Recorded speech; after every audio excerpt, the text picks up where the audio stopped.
എല്ലാവർക്കും നമസ്കാരം. ഈ വരുന്ന മാർച്ച് 10 നടക്കുന്ന +2 ബിസിനസ് സ്റ്റഡീസ് പരീക്ഷയ്ക്ക് 1 മുതൽ 5 വരെയുള്ള ചാപ്റ്റേഴ്സിൽ നിന്നും നിർബന്ധമായും പഠിച്ചിരിക്കേണ്ട ഭാഗങ്ങളാണ് ഈ വീഡിയോയിൽ ഉൾപ്പെടുത്തിയിരിക്കുന്നത്. മുൻ വർഷത്തെ ക്വസ്റ്റ്യൻ പേപ്പേഴ്സ് നോക്കിയിട്ടാണ് ഈ വീഡിയോ തയ്യാറാക്കിയിരിക്കുന്നത്. Chapter 1 nature and significance of management. ഇതിൽ നിന്നും പഠിക്കേണ്ടത് first question effectiveness versus efficiency, അത് പഠിക്കണം. Second one objectives of management. Third question 3 levels നമുക്ക് ഈ ചാപ്റ്ററിൽ നിന്നും പഠിക്കാനുണ്ട്. Top level, middle, lower. അപ്പോൾ ഏതെങ്കിലും ലെവലിൽ ഉൾപ്പെടുന്ന ഇപ്പോൾ ഒരു സൂപ്പർവൈസറിൻ്റെ ഒരു എക്സാമ്പിൾ തരും. ഇപ്പോൾ ഞാൻ ഇവിടെ ഒരു എക്സാമ്പിൾ തരാം. Rahul is working as A supervisor in A business organisation. Identify the level and explain its functions. ഇപ്പോൾ സൂപ്പർവൈസർ എന്നുള്ളത് ഏത് കാറ്റഗറിയിലാണ് വരുന്നതെന്നും അത് ഐഡൻറ്റിഫൈ ചെയ്യാനും അതിൻ്റെ ഫങ്ഷൻസ് എഴുതാനും ചോദിക്കാറുണ്ട്. അപ്പോൾ സൂപ്പർവൈസർ തന്നെ ആവണം എന്നില്ല. ഈ 3 ലെവൽസിൽ ഏതെങ്കിലും എക്സാമ്പിൾ ഇട്ടിട്ട് ചോദിച്ചിട്ട് അതിൻ്റെ ഫങ്ഷൻ എഴുതാൻ ചോദിക്കാറുള്ളതാണ്. അപ്പോൾ 3 ലെവൽസും നന്നായി പഠിച്ചു വെക്കേണ്ടതാണ്. Fourth question coordination is regarded as the essence of management. Explain.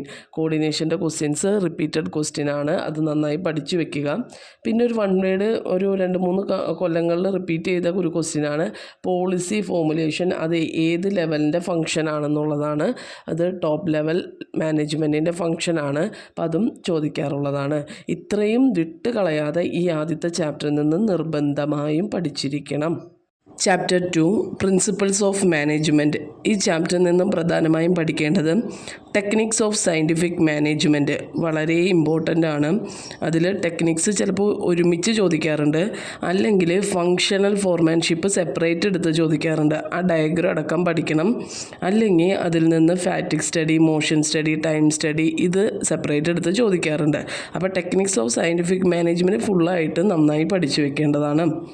Second question scalar chain. Principles of മാനേജ്മെൻറ്റിൽ ഉൾപ്പെട്ടതാണ് സ്കാലർ ചെയിൻ. ആ സ്കാലർ ചെയിൻ സെപ്പറേറ്റ് എടുത്ത് ചോദിക്കാറുണ്ട്. അപ്പോൾ അതിനൊരു ഡയഗ്രം ഉണ്ടല്ലോ, അതനുസരിച്ച് പഠിച്ചു വെക്കണം.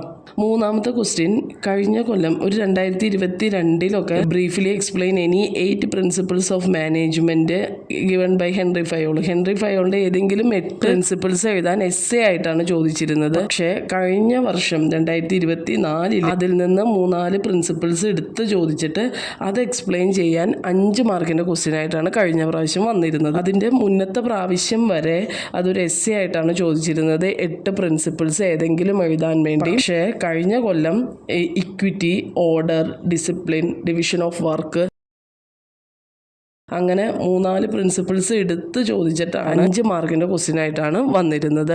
അപ്പോൾ പ്രിൻസിപ്പിൾസ് മുഴുവനും 14 എണ്ണവും നന്നായി പഠിച്ചു വെക്കുക. എന്നാലേ നമുക്ക് എങ്ങനെ ക്വസ്റ്റ്യൻ ചോദിച്ചാലും എഴുതാൻ സാധിക്കുകയുള്ളൂ. പിന്നെ അതൊരു എസ്സേ ആയിട്ട് നിങ്ങൾ 100% പ്രതീക്ഷിക്കരുത്. ചിലപ്പോൾ എസ്സേ ആവാം, ചിലപ്പോൾ അത് 5 മാർക്കിൻ്റെ ക്വസ്റ്റ്യൻസ് ആയിട്ടും ചോദിക്കാവുന്നതാണ്. ചാപ്റ്റർ 2 നിന്ന് ഈ 3 ക്വസ്റ്റ്യൻസ് നിർബന്ധമായും പഠിച്ചിരിക്കുക. Chapter 3 business environment. ഈ ചാപ്റ്ററിൽ നിന്നും 2 മാർക്കിന് ബിസിനസ് എൻവയോൺമെൻറ്റ് എന്താണെന്നുള്ളത് പഠിച്ചു വയ്ക്കുക. പിന്നെ പഠിക്കേണ്ട വളരെ ഇമ്പോർട്ടൻ്റ് ആയ ഒരു ക്വസ്റ്റ്യനാണ് dimensions or elements of business environment. അത് ആ ഡയഗ്രം അടക്കം പഠിക്കേണ്ടതാണ്. എക്സാമ്പിൾ നിർബന്ധമായും പഠിക്കേണ്ടതാണ്. മാച്ച് ദി ഫോളോയിങ്ങിൽ സ്ഥിരം ചോദിക്കാറുള്ള ക്വസ്റ്റ്യൻസ് ആണ്. ഓരോ എക്സാമ്പിൾസ് തന്നിട്ട് അത് ഏത് എൻവയോൺമെൻറ്റുമായി റിലേറ്റ് ചെയ്തിട്ടുള്ളതാണെന്ന് എന്തുകൊണ്ടും അത് നന്നായി പഠിച്ചു വയ്ക്കുക. ഓരോ എൻവയോൺമെൻറ്റ് ടെക്നോളജിക്കൽ, പൊളിറ്റിക്കൽ, ലീഗൽ എല്ലാ എൻവയോൺമെൻറ്റിൻ്റെയും എക്സാമ്പിൾ അടക്കം പഠിച്ചു വെക്കേണ്ടതാണ്. പിന്നെ 2 മാർക്കിന് ഒരു ക്വസ്റ്റ്യൻ ചോദിക്കാറുള്ളത് LPG, ലിബറലൈസേഷൻ, പ്രൈവറ്റൈസേഷൻ, ഗ്ലോബലൈസേഷൻ. അപ്പോൾ ഏതെങ്കിലും ഒന്ന് തരും. ലിബറലൈസേഷൻ തന്നിട്ട് ബാക്കി 2 ഫില്ല് ചെയ്യാൻ പറയാറുണ്ട്. അപ്പോൾ പ്രൈവറ്റൈസേഷൻ, ഗ്ലോബലൈസേഷൻ ഇത്രയും ക്വസ്റ്റ്യൻസ് ആണ് ഈ ചാപ്റ്ററിൽ നിന്ന് സ്ഥിരം ചോദിക്കാറുള്ളത്. Next chapter 4 planning. ഈ ചാപ്റ്ററിൽ നിന്നും 2 വർഷമായിട്ട് തുടർച്ചയായി ചോദിച്ച ഒരു ക്വസ്റ്റ്യനാണ് ലിമിറ്റേഷൻസ് ഓഫ് പ്ലാനിങ്. അത് 2023-ലും 2024-ലും ചോദിച്ച ക്വസ്റ്റ്യനാണ്. അപ്പോൾ ഇത് ഈ വർഷവും നമുക്ക് പ്രതീക്ഷിക്കാവുന്നതാണ്. പിന്നെ എസ്സേ ആയിട്ട് ചോദിക്കാറുള്ളതാണ് പ്ലാനിങ് പ്രോസസ്സസ്. 7 സ്റ്റെപ്പുള്ള പ്ലാനിങ് പ്രോസസ്സസ്. അത് ഓർഡർ തെറ്റാതെ തന്നെ പഠിക്കണം.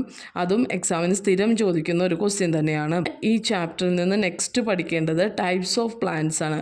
അതിൽ സിംഗിൾ യൂസ് പ്ലാൻസും സ്റ്റാൻഡിങ് പ്ലാൻസും കറക്റ്റായിട്ട് ഏതൊക്കെയാണെന്നുള്ളത് പഠിക്കണം. അത് തിരിച്ച് 1 വേർഡിനും ചോദിക്കാറുള്ളതാണ്.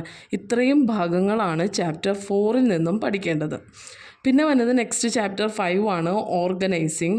ഇതിൽ 2024 പ്രോസസ് ഓഫ് സ്റ്റെപ്സ് ചോദിച്ചിട്ടുണ്ട്. ഓർഗനൈസിൻ്റെ steps in the process of organising കഴിഞ്ഞ കൊല്ലം ചോദിച്ചിരുന്നു.